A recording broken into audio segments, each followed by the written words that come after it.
Setelah Indonesia mendapat beberapa gugatan dari Uni Eropa, kali ini Indonesia telah membuktikan kepada dunia bahwa Indonesia mampu untuk menembusi pasaran dunia. Walaupun Indonesia seringkali mendapat gugatan dari Uni Eropa, apabila Indonesia tidak lagi mengekspor sebahagian bahan mentahnya ataupun sumber daya alamnya, maka Indonesia seringkali mendapat tekanan dan juga ancaman dari Uni Eropa dan juga WTO. Kali ini Indonesia membuktikan bahwa keberanian Indonesia melawan WTO tidak menggugat kedudukan Indonesia. Sebenarnya apa yang dilakukan oleh Presiden Jokowi untuk membuat hilirisasi di Indonesia itu adalah untuk kepentingan hak rakyatnya dan untuk membangunkan negara Indonesia. Dan kali ini terdapat satu info yang menarik guys, yang mana mimpi buruk Jepang, akhirnya mobil buatan Indonesia resmi dipasarkan ke seluruh dunia.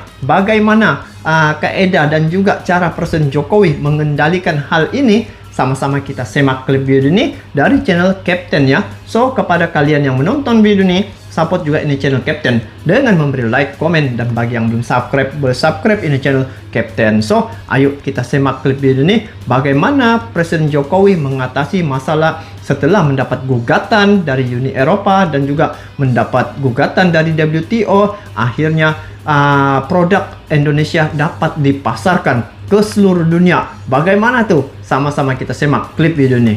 Jom.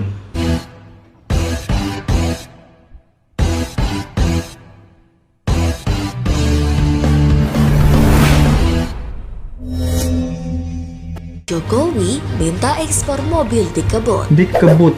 Apa dikebut guys? Sebelum kita lanjut, jangan lupa subscribe agar tidak ketinggalan info terbaru lainnya dari Kapten. Siap-siap. Saya mengajak seluruh industri otomotif untuk lebih berorientasi pada ekspor. Ini saya juga ingin mengucapkan terima kasih pada industri otomotif yang sudah meningkatkan ekspornya hampir 100%. Wow, 100%. Saya ingin mendorong lagi agar ekspornya semakin tinggi dan naik setiap tahun. Bermakna di sini untuk produk otomotif nih sangat aktif ya di Indonesia, dan perkara inilah sebenarnya yang menakutkan Uni Eropa ya.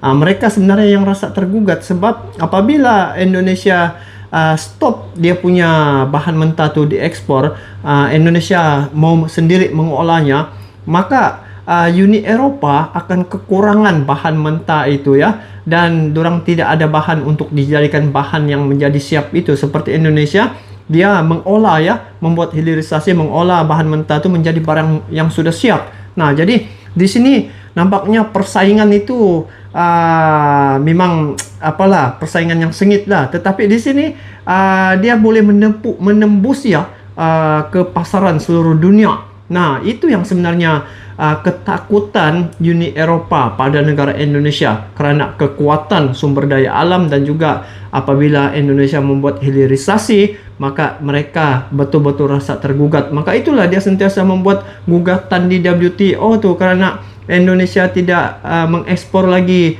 nikel macam tuh.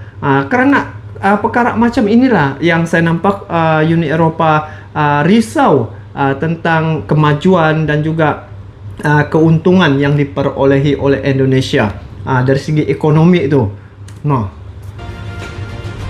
Industri otomotif ini menjadi barang prospektif untuk ekspor Indonesia di masa yang akan datang. Ekspor dari Toyota otomotif kita akan mencapai 11 miliar dolar. Menempatkan industri otomotif menjadi barang terpenting nomor 3 untuk ekspor. Nomor 3. Hati-hati, produk ekspor itu akan berkompetisi dengan produk-produk lain Tengok Presiden Jokowi dari dia punya ketegasan negara produsen. Ini membuktikan bahwa SDM Indonesia memiliki kualifikasi yang baik dalam memproduksi. Presiden Joko Widodo mendorong pabrikan mobil di dalam negeri fokus memacu ekspor Pasalnya, kata dia, saat ini jalanan di tanah air serba macet, tak hanya di Jakarta. Saya minta agar Indonesia dijadikan sebagai production terutama untuk ekspor, dan tadi disanggupi untuk ekspornya akan ditingkatkan 3 kali lipat dari yang sekarang. 3 kali lipat, guys. Hal itu disampaikan saat membuka penyelenggaraan Indonesia International Motor Show Besar atau lah IIMS tahun pabriknya. 2023 yang digelar mulai tanggal 16 hingga 26 Februari 2023 di G-Expo Kemayoran, Jakarta. Cantik-cantik Menanggapi lagi hal itu, mobilnya. Marketing Direktur Toyota Astra Motor Anton Jingi mengatakan jumlah ekspor di tahun ini bakal terus melonjak. Industri otomotif kita memiliki prospek yang sangat cerah.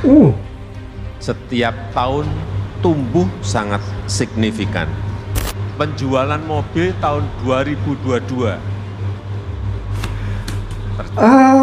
apabila prospek itu sudah ada, sudah ramai, sudah tersedia, jadi itu yang perlu ditingkatkan ya, pembuatan ataupun penghasilan, seperti khususnya mobil nih kan, dibuat banyak-banyak gitu. Jadi sebab pasaran nih kalau tidak ada pelanggan tidak jadi juga, guys. Tetapi menurut Presiden Jokowi ini sudah ada dia punya pasaran ya. Maksudnya di sini buat banyak pun tidak merugikan Indonesia karena sudah ada permintaan di situ. Oke. tercatat 1.048.000 mobil. Oh, itu apa? Tercatat 2022 tercatat 1.040.000. Guys, 1.040.000. Wih, 1 juta saja pun banyak tuh, guys. 8.000 mobil. Dan juga sepeda motor mengalami pertumbuhan, mengalami peningkatan 3,3%. Meningkat di angka 5.221.000. Nah, itulah saya pikirkan, memang cadangan Presiden Jokowi untuk membuat hilirisasi itu memang tepat ya, karena itulah Indonesia yang diancam, dikecam ataupun digugat ya oleh WTO, sedangkan telah terbukti ya Indonesia bisa untuk menghasilkan produk-produk itu, malah telah menembusi pasaran dunia. Jadi pendirian Indonesia itu sudah betul itu, guys, apabila dia mempertahankan tidak lagi mengekspor bahan nikel tuh, bahan mentah ke Uni Eropa, karena Indonesia tuh dapat mengolah sendiri dan dia punya peningkatan nilai itu terlalu tinggi, guys. Jadi keuntungan pada negara Indonesia dan membuatkan ekonomi Indonesia tuh menjadi kukuh, guys. Wow. Terdongkrak tambahan model baru yakni Innova ZX Hybrid yang bakal masuk ke dalam salah satu daftar mobil ekspor. Adapun tujuan negara ekspor Toyota dari pabrikan Republik Indonesia sudah mencakup ke lebih dari 80 negara, di mana sebagian besar ditujukan ke negara-negara di kawasan Asia dan Timur Tengah. Cantik, guys. Hanya saja dia mengungkapkan tidak berarti produk yang laku di Republik Indonesia bakal diminati oleh konsumen di negara lain. Untuk itu, pabrikan harus melakukan riset mendalam sebelum resmi menjual produk itu ke luar negeri. Pabrikan asal Jepang lainnya yakni Honda juga mengaku melakukan hal serupa dalam merencanakan deretan line-up mobil ekspor. Business Innovation and Sales Marketing, Direktur PT Honda Prospect Motor Yusak Billy menyebut beberapa mobil yang kini menjadi andalan. Sementara itu, brand asal Cina, Wuling, juga menatap potensi ekspor dari Indonesia. Wuling mengaku tengah mengincar pasar dengan mobil setir kanan. Namun, brand and marketing Wuling Motor Indonesia Dian Asmahani menyebut proses yang memakan waktu karena perlu menyesuaikan regulasi dengan negara lain. Sebelumnya, Jokowi menjabarkan penjualan kendaraan bermotor naik tajam. Penjualan mobil pada akhir tahun sistemnya pun 2022 adalah 1.048.000 unit dan 1 motor juta lebih. sebanyak 5.221.000 unit. Hasilnya pun terlihat pada kondisi lalu lintas yang tersendat di sana-sini. Ketua MPR Republik Indonesia sekaligus Ketua Umum Ikatan Motor Indonesia Oke, dapat sudah info ya terkait dengan proses pasaran Indonesia tuh ya. Jadi kesimpulan yang dapat saya bagi pandangan di sini ya, komenlah tentang perkara ini. Sebenarnya apa yang dilakukan oleh pemerintah Indonesia dari segi membuat hilirisasi itulah itu adalah tindakan yang tepat ya, sebab kemampuan Indonesia dari segi mencipta ya pelbagai jenis mobil itu sudah ada ya, dia punya kemahiran di Indonesia. Itu yang pertama. Yang kedua, dari segi pasaran memang sudah tersedia ya. Kalau 1 juta lebih itu 1.040.000 begitulah mobil sudah mendapat sambutan begitu. Bermakna di sini dari segi quality itu memang sangat tinggi ya. Sebab kenapa? Permintaan terlalu tinggi. Kalau permintaan rendah mungkin dari segi quality tidak bagus kan.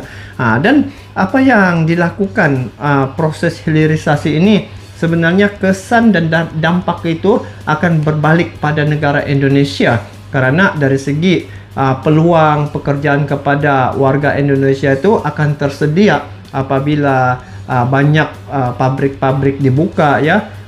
Yang kedua, oleh kerana Indonesia nih mempunyai kelebihan dari segi memiliki sumber daya alam sedia ada ya di Indonesia, tidak perlu lagi mengimport bahan mentah itu dari luar negara. Di Indonesia saja boleh mengolah sumber daya alam itu untuk dijadikan barang yang sudah siap. Jadi apabila menjadi barang yang sudah siap, harga itu akan meningkat seperti saya katakan tadi, berbanding dengan ekspor bahan mentah. Nah, perkara ini yang paling merisaukan ya Uni Eropa, sebab dia nampak di sini persaingan lah, karena Indonesia boleh mencipta pelbagai jenis produk ya, seperti mobil, lepas tu alutsista pun Indonesia boleh ciptakan. Jadi dari segi persaingan itu, sebab Uni Eropa ni dia mau menguasai ekonomi dunia, tetapi dia nampak di sini Indonesia sebenarnya mempunyai kelebihan itu ya. Maka itu yang gugatan selalu dikenakan terhadap negara Indonesia. Tetapi itulah yang saya nampak keberanian dan juga pendirian Presiden Jokowi ya sebagai pemimpin Republik Indonesia. Dia tidak tergugat dengan gugatan-gugatan Uni Eropa tuh, malah dia lawan balik itu Uni Eropa. Walaupun beberapa kali Uni Eropa buat tekanan dan juga gugatan ya, tetapi Presiden Jokowi tetap mempertahankan dia punya pendirian itu, tidak mengekspor bahan mentah itu. Jadi apa yang dapat saya simpulkan di sini bahwa Indonesia berpotensi untuk menjadi negara yang mempunyai kekuatan ekonomi yang kukuh ya. Sebab apa? Dari segi dia punya penduduk pun sudah sampai hampir 300 juta. Jadi dari segi pasaran itu di sekitar Indonesia saja pun sudah mencukupi permintaannya, apatah lagi kalau diekspor ke luar negara. Tetapi macam Presiden Jokowi katakan tadi, dia minta perbanyakkan ekspor ke luar negara. Jadi bermakna di sini dari segi ekonomi Indonesia akan meningkat lagi, dan juga untuk rakyat Indonesia juga dapat manfaat. Jadi bagaimana pula pandangan kalian terkait dengan perkara ini? Nanti kalian boleh komen di bawah. Jadi itu saja, semoga Indonesia terus sukses ya dalam memajukan negara dan juga dalam apa juga bidang yang dilaksanakan. Sampai jumpa lagi. Assalamualaikum warahmatullahi wabarakatuh.